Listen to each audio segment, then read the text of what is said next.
It's a new month and a new creative challenge. Join us on Quick Tips today to find out what's on tap for December.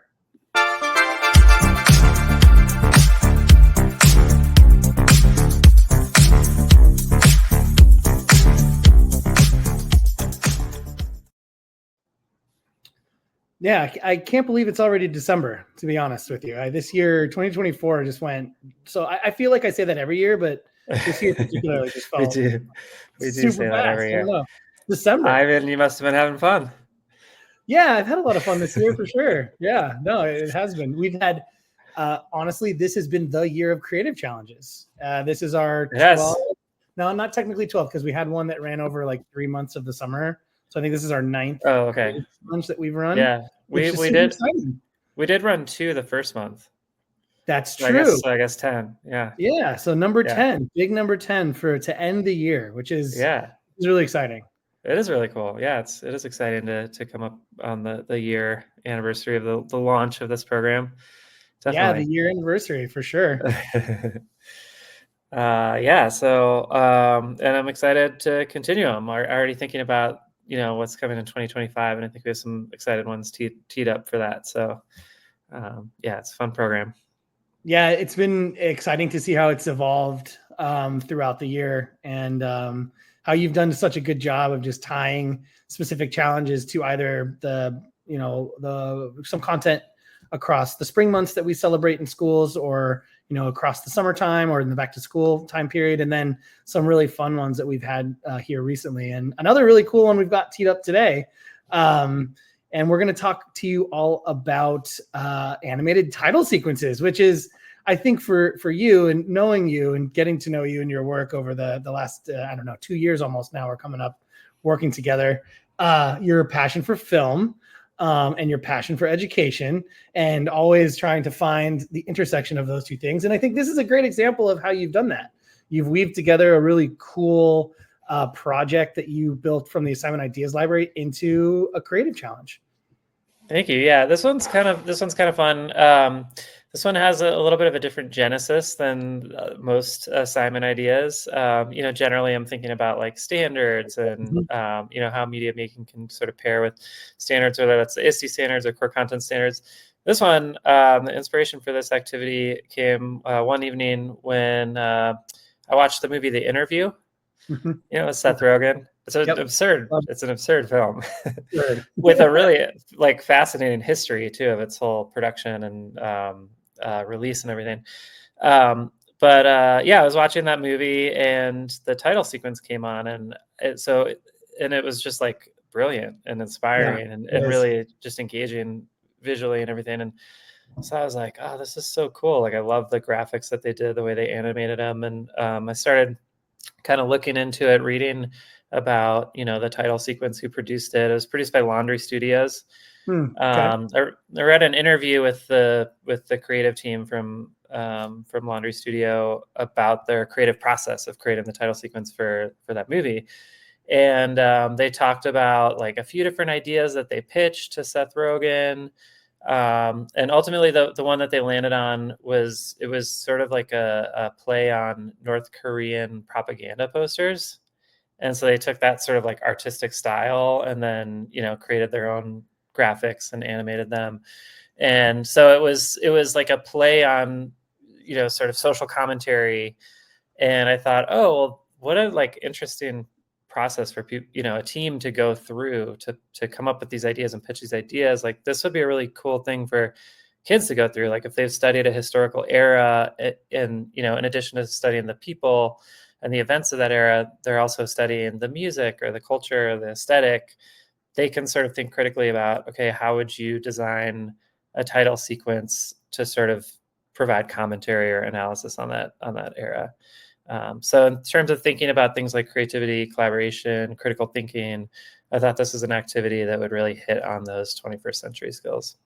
I love that. I love how you pulled all the threads together there. Like I said earlier about maybe the genesis of this was not like from your typical process when you're designing assignment ideas, right? We're focused on building those for at times for standards-based education and things like that, and trying to fit them into core content areas to be applicable for you all in your classrooms. And this one while it might not seem like it didn't come from that process, it feels still very much like when you see the examples, right, that Stu's going to show you, you're going to see how he took these ideas and did exactly what he just said, like tied them into critical thinking, or even talking about propaganda and the way messages are communicated, or how we as consumers are interpreting things, which does hit on a number of different areas of media literacy, and you can build easily into a standards-based classroom. So that was cool to see those that come together, because I know initially it wasn't born out of that idea, but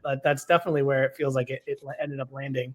You know what's interesting too, and please, I encourage you, it is a fact. We don't have time to get into it. We could probably you and I could probably cover an hour, 2 hours on this movie, because it's such a fascinating parody and a take on satire. Because it's completely absurd. It is absurd, but it also came off as real to certain groups of people in the world that could have gone very badly, and it's just interesting. And so I encourage you to go read up on what happened after the film was released. But interesting. Go ahead. Oh yeah, it's released in theaters got canceled, and right. It's just because of the politics of North Korea. So yeah, it was exactly. I mean, there's just a lot that can be learned through studying like a use case like that too, beyond sort of the creative aspect. Yeah. And the other thing, so interesting about this, the production of it, and the studio is incredible. I also go check out Laundry Studios. Are a fantastic production company. They've done work on a number of different films and TV shows and different media pieces, assets, and the like. But as I was preparing to have the initial conversation behind this episode and talking about animated title sequences and how interesting they are and how they're designed as hooks to get you, the consumer, into the picture, right? They're a lot of times the folks who really care about the title sequence of a film really put a ton of resources behind it. And so I was like, well, I'm interested to know, like I was thinking through mine, right? Like I know a lot of animated films do this really well, but a lot of live action films also. And so I looked up the top 10 list of like animated title sequences, and there's many different lists and many different people put together many different lists, but this wasn't on any of those lists. And I was that's a shame, because this is actually one of the better title sequences in the last 10 years for a non-animated film, right? Like animated films, they've got it down. Like the title sequences and the animation's great, but a lot of live action films just forget about that. And this one didn't. And so I was very shocked to see that wasn't on their list. What was on the list? Like James Bond or what's that? Lots of Pixar films. Oh, okay. Mission Impossible. Pink Panther. X-Files was on there. I don't know. Okay, interesting. I can actually show. I have a screen recording of that. Yeah, I can show. That's the end, but here's the beginning.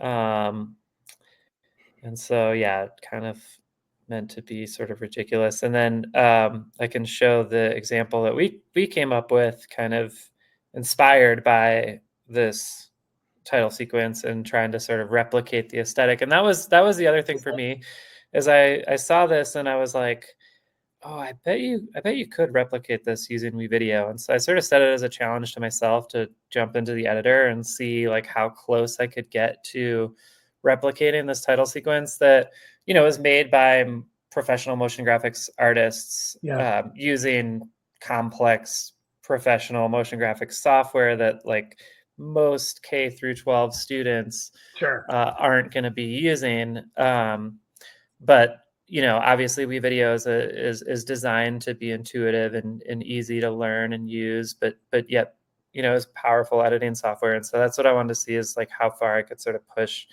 the software to get close to this. Yeah, and translating see here, right, into applying it to different maybe subject matter areas, right? Like the example you have is a really great representation of what this is, but with some maybe like I think it's a historical approach you took for that. I think it's on the American Revolution. Yeah, we can check it out. Yeah. Okay. Cool. Yeah. So I guess just as I'm getting there, this assignment is in the assignment library. It's right here. It's the animated title sequence, and suggested to be a 2 to 3 day activity. But of course, there are different ways that you could sort of approach that. But yeah, so here's the example that we came up with. And so the idea here was, okay, if we're going to apply this activity in a U.S. history class, right? We've just studied a unit on the American Revolution. And the scenario basically is that, and I'll just read this scenario to you. A famous director is making a Hollywood film about the topic we just studied in class. You and your group are the creative team for a successful production company. The director has hired your company to pitch ideas for the title sequence for the film. What is a title sequence, you ask? A title sequence presents the name of the film and the people involved in creating it: director, actors, editors, etc. It sets the tone of the film and aims to encourage viewers to keep watching. A title sequence typically appears in the first minutes of the film or video, but can also appear at the end of the film. Your team's job is to come up with 3 ideas to pitch to the director. If the director likes one of your ideas, your team will be hired to create the title sequence. Ooh, fun. So basically you're sort of thinking, okay, we just studied, let's say, the American Revolution, for example, but this could be anything. Like in a science class, like maybe you studied like biomes or like a specific ecosystem. You could be thinking about like the animals with the flora and fauna within that ecosystem, right? Like you can get creative for how you apply this to different subject areas. But in this case, like let's say we just studied the American Revolution. Okay, they're gonna create the film adaptation about the American Revolution. Well, who are the people? Who are the key figures that are going to be in it, right? It's going to be George Washington, et cetera, right? What are some of the key events? And so you're sort of capturing that, summarizing that within the context of a title sequence. So in the example from Laundry Studios, they had like text in the background. And so I tried to sort of replicate that as well with like some key quotes. Yeah, some key quotes by awesome. these people. From So some yeah, of the figures involved, is what you're saying. Yeah. So okay, let's check this out. And you be the judge. The audience can be the judge. How close did we get to replicating, the title sequence here? Let us know in the comments what you think. Yeah.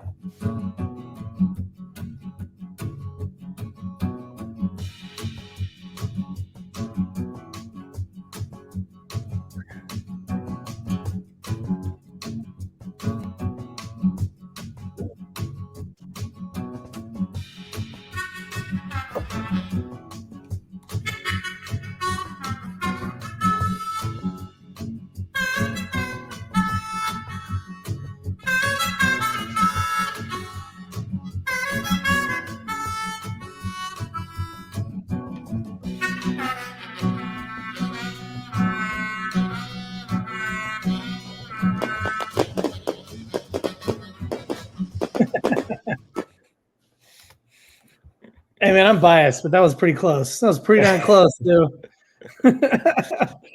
Let us know what you thought. How close did Stu get? How close did he get? Your opinion. We'd love to see that down below. Yeah, I was proud of that one. I was happy with the way that turned out, and I thought honestly I was just really impressed with what you can do with WeVideo. How closely I think you can replicate something like that. It's pretty cool. Yeah, and while that for viewers out there, you're thinking, oh my gosh, like that's only gonna take me 2 to 3 days. It really can, because you don't. And Stu's going to show us. We're going to get into the editor here in a minute, but the assignment is going to come along with some instructions and some scaffolds for you to help you complete this project, or even pare it down and make it a little bit more simple, if that's what you're looking to do in terms of the creative challenge. And I know that example was specifically related to maybe a unit on the American Revolution. The creative challenge is designed to be, for this month anyway, kind of think about a topic that you've been studying and use the animated title sequence to either review or use as a small capstone project for something you've been doing recently. Mm-hmm. Yeah, and that could be a unit of in history. It could be a novel that you read as a class. It could be a science unit like we talked about. Yep. Lots of different ways that you could approach that. So how'd you make it? Let's see. Let's go through maybe some of the, if you had a starting block template for this or preloaded video. Some tips. I created Yeah. Yeah, for sure. Yeah, so I created a template for this, and it's attached to the assignment. So if you want to run this activity in your class, you can just assign this to your class. We'll do, I believe I did English language arts for this. So I'll just jump over there. Okay, yeah. So I already assigned one. But if you want to assign this, you can always edit the assignment if you want, or if you like the way it's set up, you can just go ahead and click assign.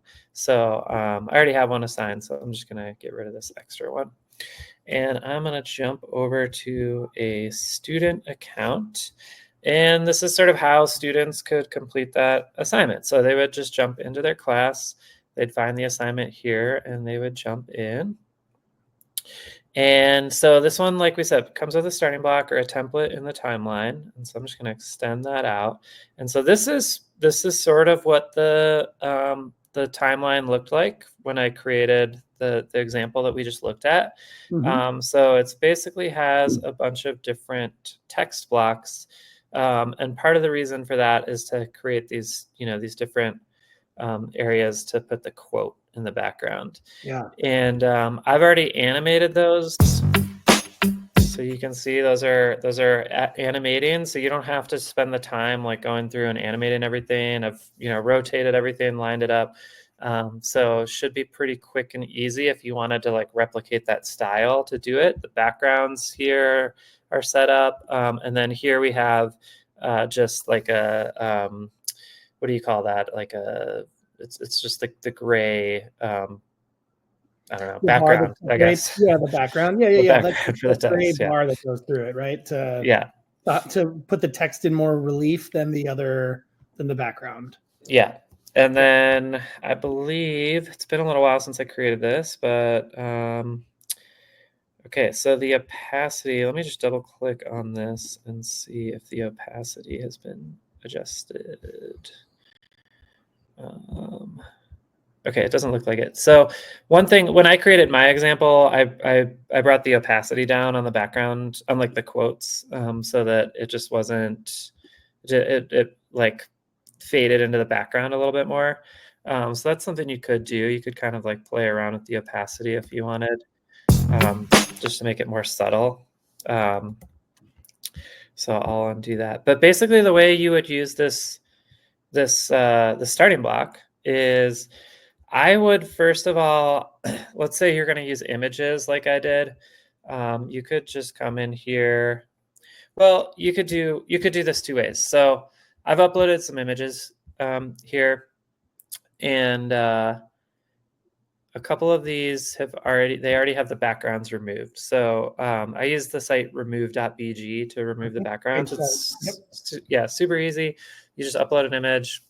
It automatically removes the background for you. You don't actually have to click anything, and then you can make adjustments if you need to, but I rarely need to. And then you can download it. It takes like less than a minute, basically. Yep. So a couple different ways you could use the starting block. So first, I'd replace the media with the images of the figures or the events that I'm using. So let's say I was maybe going to do like a animated title sequence based on the novels we read this semester, right? Let's say we read Shakespeare. So I've got this picture. I could just drag it down and click replace, and it's going to replace that image where the person was previously. I would probably want to flip this image, so I would just double click on this and click flip here. Okay, and then you can also like make any adjustments you want to, like that. So that's one thing you could do, or you could just like delete all this stuff if you want to start on that track from scratch. And if you have multiple images, for example, I'll just get rid of this. Let's see, I was going to do Shakespeare. I'll do command click and Charles Dickens. Okay, so I've highlighted a couple, and I'm just going to click and drag them down to the timeline all at once. And then I can select the duration, and then I can also select whether to automatically apply a Ken Burns effect, which is going to automatically apply an animation to the clips. So I'll click done, and There we go. So now we can see there's an animation automatically added to those clips. Yeah, and the Clint Burns effect is just a slow fade in or fade out of an image or a still photo.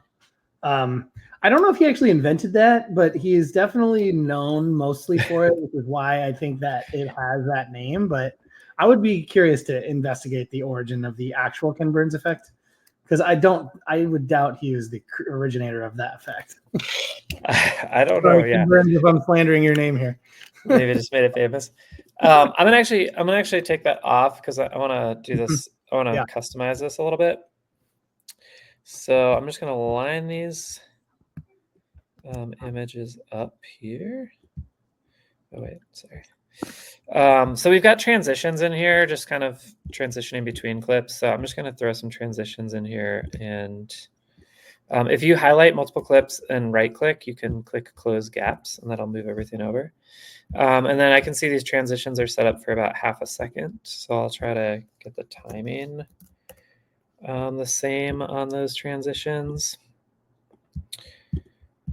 So again, just gonna do this.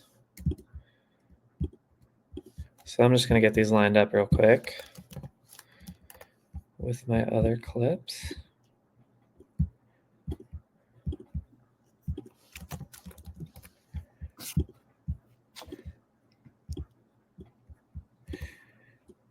And we'll close the gap there. And then why don't we do one more?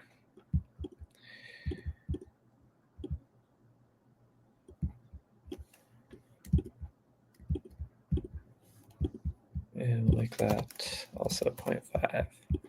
Okay, so we've got everything kind of lined up the way we want. I'll add this transition in the beginning too.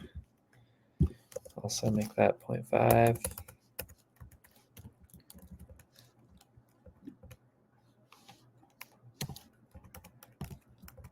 There we go. Okay, cool. So, and I guess we need one more at the end here.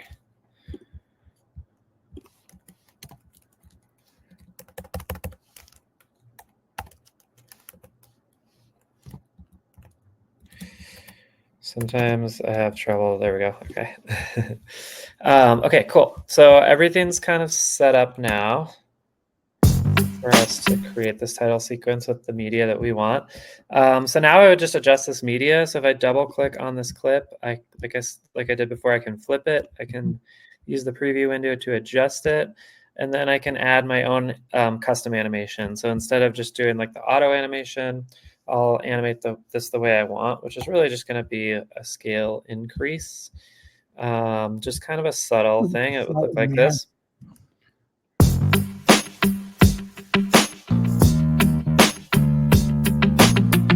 Okay, so then I would just do that same thing with these other clips. So just adjusting the position and animation. We could make this one like a scale and position animation together. Same thing here, just adjust this. And with the animation, you're just selecting the start and end scale and position. So pretty simple. If you want, you can kind of combine those things like we're doing here.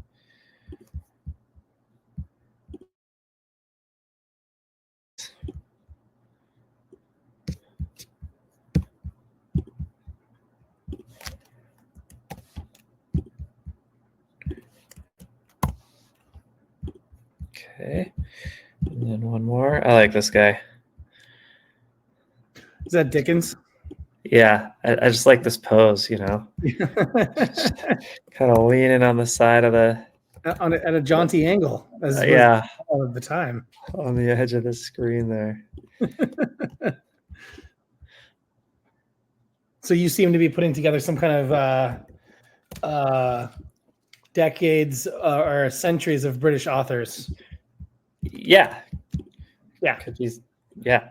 Could be like, yeah, British literature, English literature. Yep. Of course. Okay. So yeah. So we've got, there we go. And then it's just a matter of really just editing the text. If you want to swap out the backgrounds and music, you can.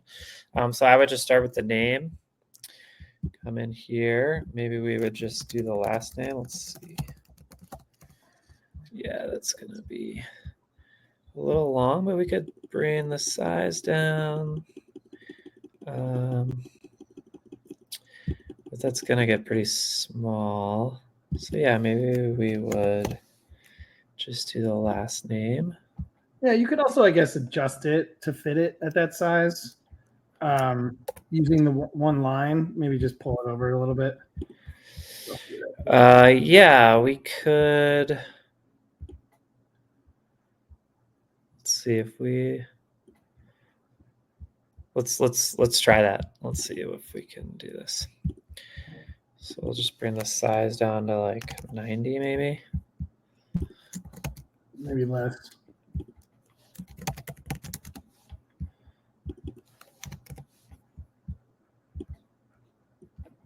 Okay, I think that's maybe gonna work. Yeah, so it was just needed to extend that text box out and then bring the text size down and then adjust it. Nice. And it's still legible. It still pops because you've got the it's fully it's not the opacity is at 100, right? Or whatever it is, the fullest. So you can still see it against the other quotes. Yeah, and you brightened the colors a little bit from the background, I've noticed as well. Yeah. And then this one has an animation applied. So, I mean, what we could do is just reset that. Actually, let me undo that. So I'm just going to 82, 222. Let's just reset this, but I'm going to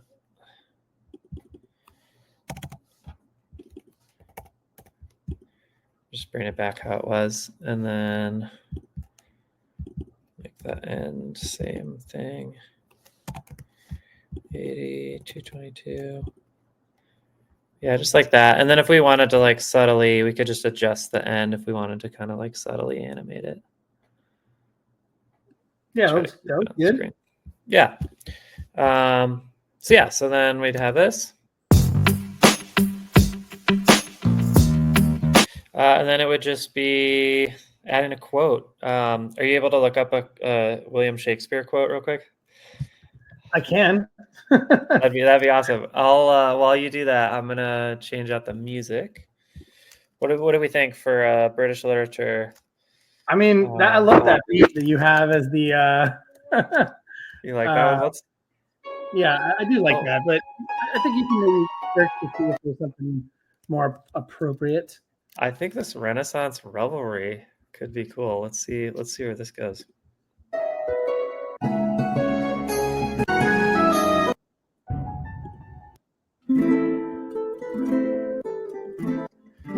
I like this medieval vignette. Let's do that. Okay, I'm gonna click little lute and harpsichord. That would be perfect for Shakespeare's time. Right? Yeah. So yeah, click and drag that down, replace, and then I'm just showing the audio. I can see this has a fade out already applied to it, so you don't need to worry about doing any of that. Okay. Do you have a quote? Yeah.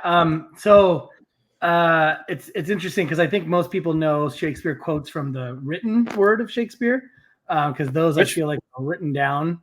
Yeah. And just reference more. But I found this one, which I think people say is attributed to Shakespeare. A lot of people don't know because it's oral, but if we are true to ourselves, we cannot be false to anyone, was attributed to Shakespeare, which I feel like that's a very powerful quote. That's great, yeah. Okay, so I'm just going to kind of distribute that across these different text blocks to ourselves. If we are true to ourselves, we cannot be false to anyone. Be false. Oops. And really, that was like a minute-long Google search. I was thinking of the really excuse me, the most well-known Shakespeare quotes that I can only pull off the top of my head, because it's been quite a bit. It's been a minute since I've read any Shakespeare. I'm not gonna lie, being true to myself. For me too. For me too. Okay, so let's check this out.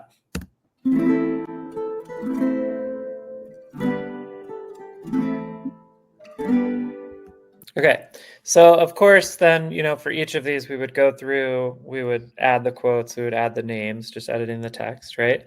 And then a couple other things you could do, like we mentioned, you could kind of bring the opacity down on the background, the quote text, if you want. A couple other things you could do, you could add filters. So like for the media, if I wanted these all to be black and white, for example, I could go into filters and select mono, and then select one of the black and white filters, and just do that for each media clip.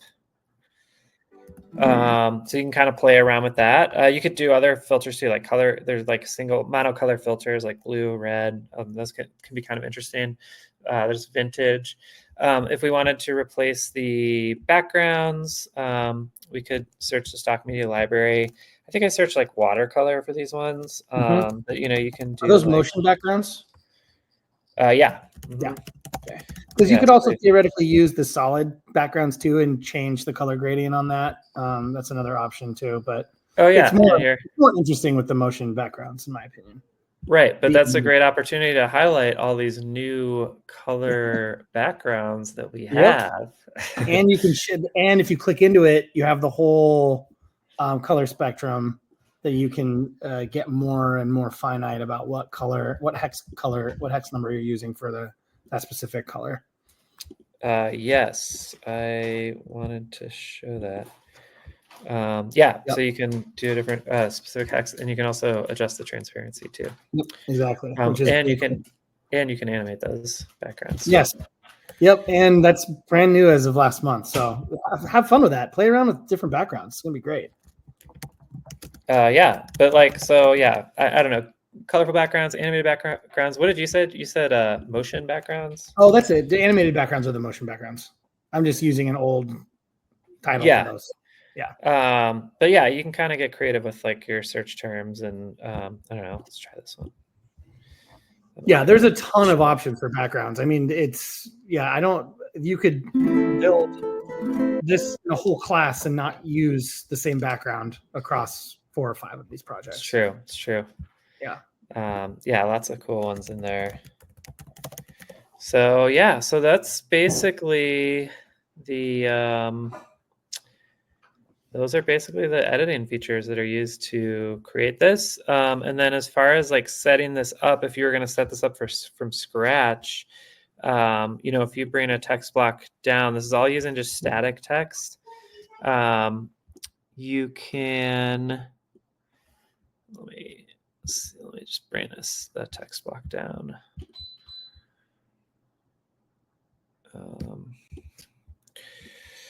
There is the ability to rotate, and so that's as far as like building this on your own. It's really just using the rotation, and then choosing the font that you want, the font size, extending these text blocks out so that you can fit your text, and then using multiple layers to kind of fill in the different parts of the screen. Yeah, and another plug for another new feature is just freeform rotation, which before this 2024 school year, we only had rotation at 90 degrees, and now you can rotate up to 360 degrees for objects and text, which is super sweet. Cool. Yeah. And as far as like from an efficiency lens in terms of editing, if you get that first one the way that you want, then you can just copy and paste that and then drag it to a different track. It's already rotated how you want, so then you can just click and drag it and reposition it, and you can kind of quickly build out something replicating the template that's here, just doing that, right? Yeah.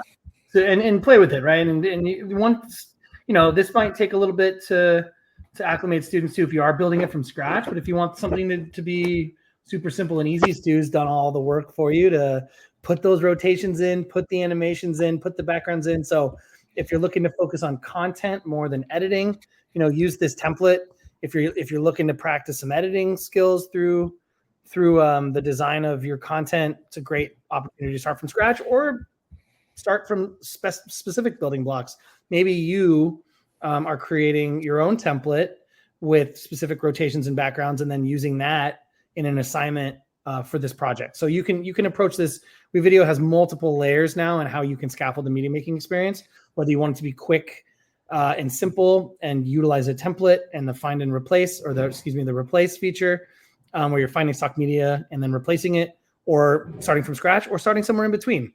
So it's really been set up and designed for you to kind of, meet your students where they're at in terms of their ability to quickly create these projects. So yeah, great example.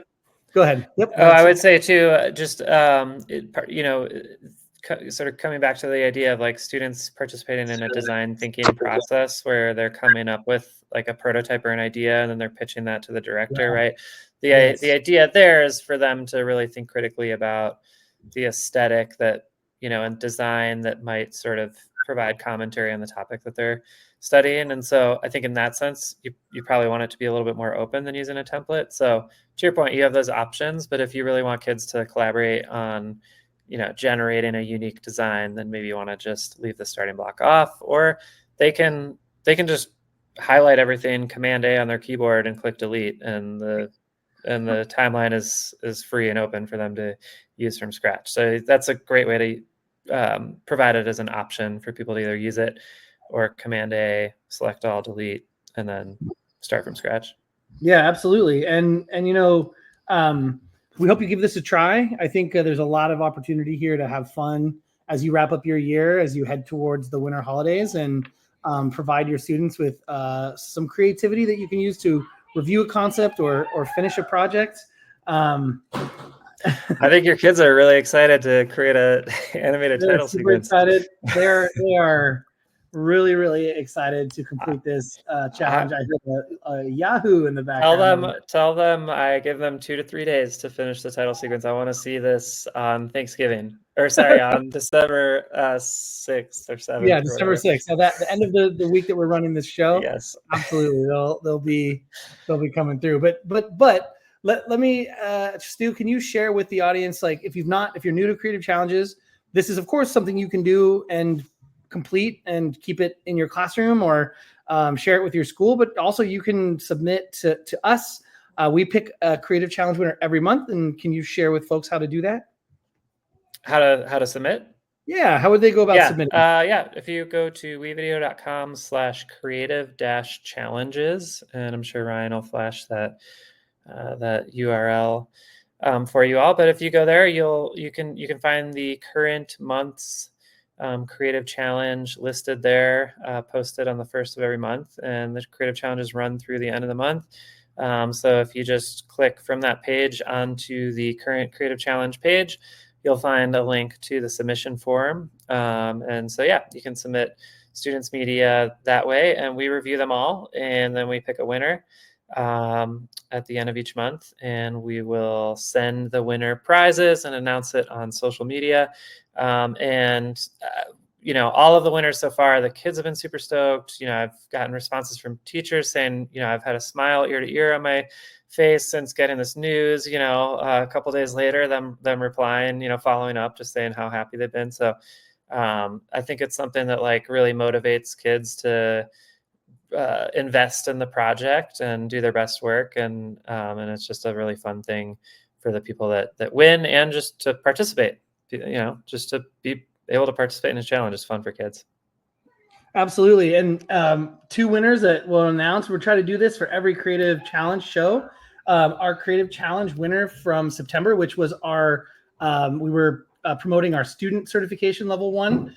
So Wesley Williams from La Quinta High School in Desert Sands Unified, which is in California. Congrats, Wesley, and your 29 students that you certified.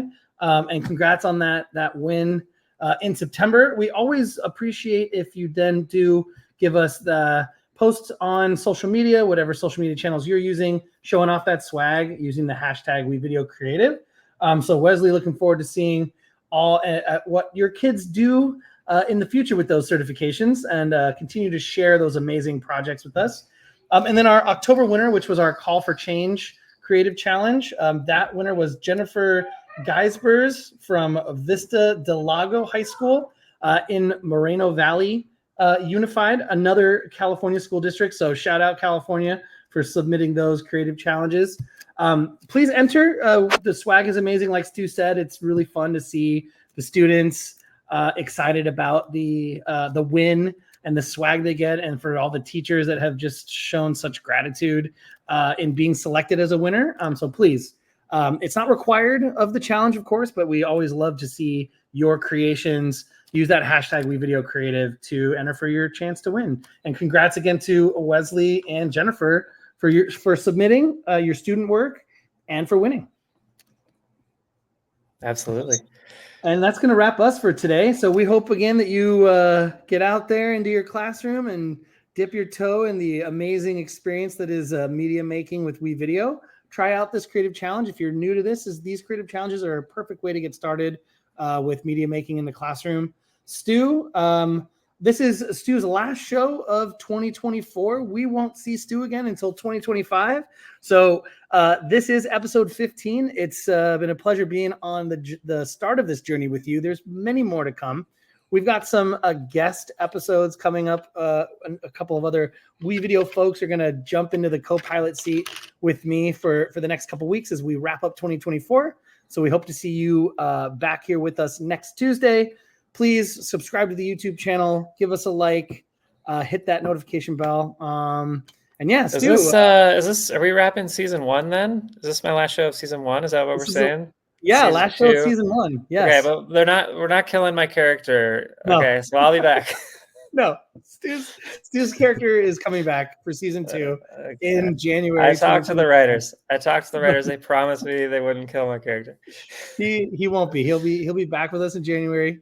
We're gonna wrap the last 2 episodes. I like that you put a season tag on it. Love that. Yeah, season 1. Wrapping season 1 for WeVideo's quick tips in the next 2 weeks, and you'll see Stu back here in January. Have a great break, and we'll see you fresh for a new start in 2025. All right. Happy New Year, everybody. Yeah, and to all of you, thanks for tuning in every Tuesday. Again, we've got a couple more episodes left this year. But until then, we'll see you next time, and happy creating, everybody. Bye now.